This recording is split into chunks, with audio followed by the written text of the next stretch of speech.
Hello everyone, Darko 2012 here with Global Government News. I changed up my introduction there based off a comment that I received today saying or recommending that I change my introduction. So I cut it down and I removed the music. If any of you have some comments on it, whether you liked it, whether you think I should keep it, maybe change the song, just let me know, leave your comments. I am interested in hearing about stuff like that. I thought the song was kind of cool because it talks about global government and how they're going to set it up as far as the problem, reaction, solution, where they create the problem off of the solution. So it's kind of versatile. I mean, that song just fits everything. As far as the global government news and the other introduction with the globe on that in my website, I'm sorry, but I'm not removing that. This is my video. This is my thing. Call it selfish, but I really don't give a shit. You know, make your own videos. I'm covering this called Ohio State Janitor's Gunfire Kills Coworker Self. And so yeah, this is a normal thing, right? It's all about, going in and shooting innocent people and then turning the gun and killing yourself. I mean, this has been going on for thousands of years, right? This is just the way it is. This is a normal thing when you go in and kill a bunch of people and just give up on life and you kill yourself. It's a normal thing, been happening. I mean, shit, I remember when I was a kid, I was reading history books about people that would go into little markets, these little peasants and who had it way worse than we'll ever think about having it, and going in the market and just shooting all their fellow peasants. And then, of course, they didn't have guns, so they would have just started stabbing everybody, and then they would have turned around and stabbed themselves or something crazy like that, right? So, yeah, just another day of normalcy here in the New World Order. It's titled "Ohio State Janitor's Gunfire Kills Coworker's Self." An Ohio State University janitor who was about to lose his job walked into a maintenance building for his early morning shift Tuesday and shot two supervisors, killing one of them and fatally shooting himself. No students were hurt. Nathaniel Brown, 51, arrived for work at the nation's largest university, dressed in dark clothing, a hooded sweatshirt, and a backpack. He then opened fire in the office suite using two handguns, Campus Police Chief Paul Denton said. Brown spent 5 years in prison in the 1970s and 80s for receiving stolen property, but lied about it on his job application. Records show. It wasn't immediately clear whether Ohio State had done a background check on him. And let's see here. And I'm not covering up for him, but I don't know. I know there's a lot of people out there that have received something. I don't know where that came from, but it just found its way into your hands. But hey, Ohio State released documents from Brown's personal file showing that supervisors complained he was tardy, slept in the job, and had problems following instructions. The university sent him a letter March 2nd informing him that his employment was to end Saturday. About half a dozen other employees were in the building when the shooting began, Denton said. He described the shooting as work-related, but didn't describe a motive. The shooting was reported at 3:30 a.m. Tuesday. Police tactical units surrounded the building and found Brown with a self-inflicted gunshot wound in a garage bay, Denton said. He was pronounced dead at campus hospital several hours later. Brown had been scheduled to work his normal third shift, and one of the victims, building services manager Larry Wallington, 48, died at the scene. The other operations shift leader, Henry Butler, 60, was in stable condition at Ohio State University Medical Center, officials said. Butler wrote a letter February 11th recommending that Brown be terminated according to records released by the university. Even though colleagues had made a special effort to help Brown, he was not improving, the letter said.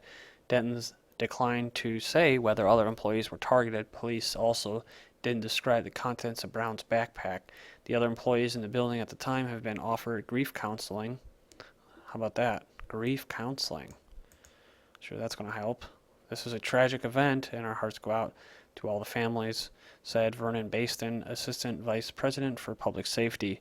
Police released two 911 calls, and one caller tells the dispatcher that he pulled into the garage and heard gunshots. He identifies Brown as the shooter and says Brown was in the process of being fired. Brown, who is still on probation as a recent hire, had recently complained to a union rep that his supervisors were being unfair in their evaluation of him, said Richard Murray, said President of Communication Workers of American Local 4501, which represents custodial workers of Ohio State. He was frustrated and upset, certainly, but he didn't make any threats or anything, Murray said. The union couldn't do more than the case because Brown didn't file a formal complaint. Brown was released from prison in 1984 after serving about 5 years on a charge of receiving stolen property. Records show the case files had been archived and more information on the crime wasn't immediately available. On his job application, Brown checked no when asked whether he had been convicted of a felony or a misdemeanor. A letter from Ohio State offering him the job said it was contingent on the satisfactory criminal background check. So, I mean, just based off that, without going too far into it, it sucks, man. I mean, it really sucks because if you live in a society where a lot of stuff is illegal, right, and they know that you're going to do it, then there's a good possibility that you're going to do it. I mean, the goal for the government is to criminalize everything and everybody. If they can do that, well, then they have you by the short hairs or by the keones or by the balls, if you have them. And so this is something that I don't like as far as filling out for a job. It's nobody's business. I mean, yeah, you can say, well, I'm going to employ you, so I want to know everything about you. Well, that's great and that's good and everything, but if you're someone that's in that position and you're never going to get a second chance, all you're going to do is for the rest of your life is be treated off something that has happened in the past.